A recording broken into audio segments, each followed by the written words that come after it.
Kakalo busca na apreensão e a gerente Timor-Gué por iniciar a na residência e a Comoro, também suspeitado por crime e abuso de poder na participação econômica e negócio.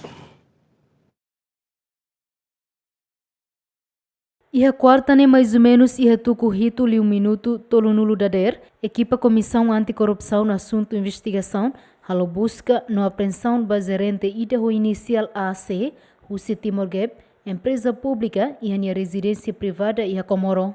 Busca no apreensão ne baseia ba mandado Rússia autoridade judicial. Gerente empresa Timor-Gué ne suspeitado ba crime participação na economia e negócio. Busca no apreensão da residência gerente o inicial ACN, equipa CAC recolhe evidência sira hanesan, documento sira tau e caixa rua, telemóvel, computador, no halo mostra apreensão da carreta privada rua. Foi recolhe evidência sira ne equipa CAC, loriquedas gerente inicial AC, o evidência sira benefício Comissão Anticorrupção Farol e a horas tucusia robalum, onde submete para processo de identificação no investigação. To edifício Comissão Anticorrupção equipa investigador Comissão Anticorrupção diretamente lorigerente ne para sala investigação onde há o inquérito no identificação ba documento sira no evidência sira ne be equipa CAC recolhe e a terreno. Santina de Jesus, GMN.